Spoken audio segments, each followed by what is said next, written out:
Training for a marathon or an ultra event might seem a little bit overwhelming, but with the right approach, you don't have to be afraid of injuries, getting overtrained, or being dismotivated. So that's why this video is for. Hi, my name is Lisa. I'm a running coach and I will help you to get to the start line of your first marathon with a lot of motivation and also injury-free. Let's get started. So the key for training for a marathon or ultra event is, first of all, focus on mileage, building endurance, and not too much on the speed. Then another very important part of it is mobility and strength training to get your body really strong, to adapt to the mileage and also to avoid injuries. Thirdly, it is very important to focus on your nutrition because during your marathon preparation or ultra event, you're going to demand a lot from your body. So to be able to finish all the training strong, you should also be fueling properly. And fourthly, this is something that a lot of people actually underestimate, but also the mental part is very important when you're training for those kind of events. However, do not worry, in this video I will break down everything for you. What I always advise to people when they are preparing for a marathon is that the first 4 weeks they are really focusing on building their endurance.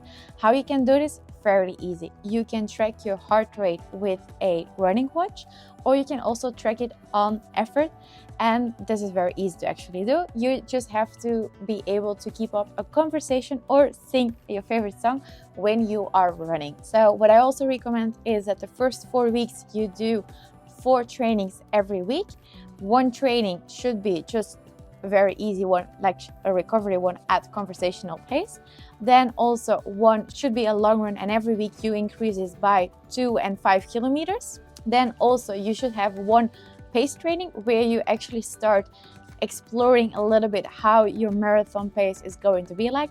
And then also one interval training. However, this training doesn't need to be the entire length of your training, but it can also be, for example, like an easy run, and then at the end of this easy run you can include some sprints to really activate those fast twitch muscle fibers. Then what I also really recommend is to add in strength and mobility. If you don't know what kind of routine you should follow, let me know in the comments below and I will make you a video for this. And if you're very injury prone, then I would recommend to replace one of those 4 trainings to one cross training, such as cycling, swimming, or elliptical.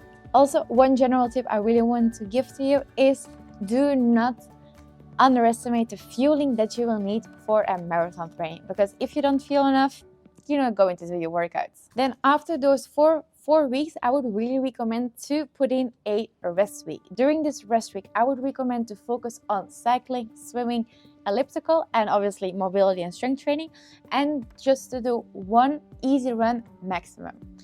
During this rest week, we really want to focus on regenerating all of our energy, also mentally and physically, to fuel up and to take just a simple break from training. You might think like, do I really need this? But trust me, I have over 5 years of coaching experience, and all of the people that I'm coaching for a marathon, they're always telling me that the rest week is the one they're sometimes looking forward to the most, and that's also the one that makes them better prepared for the trainings to come. Because remember, rest makes you better, not overtraining. Then once this rest week is over, we're going to start focusing back again on adding speed to our workout. So we're going to pick up the pace a little bit.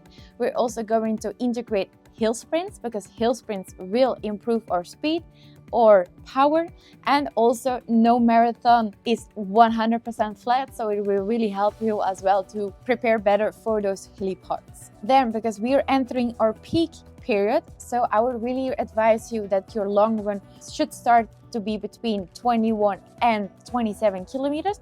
However, if you feel like, okay, I actually really need this mental push, I really need to get at least to 30 or 32 is the absolute maximum I would recommend, then you can also do it until 32. However, think about it that the longer you will be running, the more stress you will be putting on your body.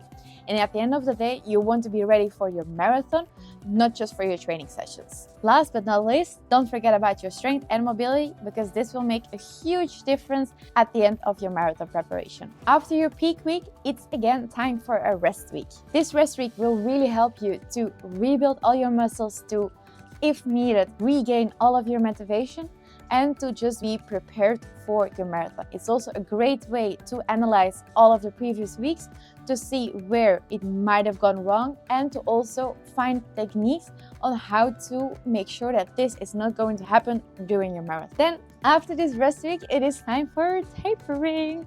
So you're still 2-3 weeks out, and what I would advise during those 2 weeks is that the first week after your rest week, you're still going to add in some value to your trainings. However, your long run should be maximum 16 kilometers, and during this long run, you're also going to add in some paces. These paces will be focused on your marathon pace, not half marathon or even faster, but really on making your body more accustomed to running to this pace. And then it's marathon week. So during marathon week, I would only advise to do maximum 2 runs. 1 run, just easy conversational pace, and then 1 run before your marathon, which we call the activation run. And during this run, we're going to include like 20 to 30 second accelerations to get those muscles active again, to get that neuromuscular connection fired up. And then it is marathon day. If you want to have an extra video about what to do right before and during marathon day, let me know in the comments below, and I will happily make a video just about this topic. I hope this video could help you a little bit on how to get a better understanding on what to prepare for, how demanding a marathon training also really is. And if you still feel like you need help, I would like to invite you to a one-to-one free discovery call with me. No further obligation, but just to see if I can maybe help you. I will leave the link below. And if you have any other questions, just let me know in the comments. I want to wish you the best of luck with your marathon. Please let me know which one you did, how it went. I'm really curious to know. And thank you for watching. See you in the next video.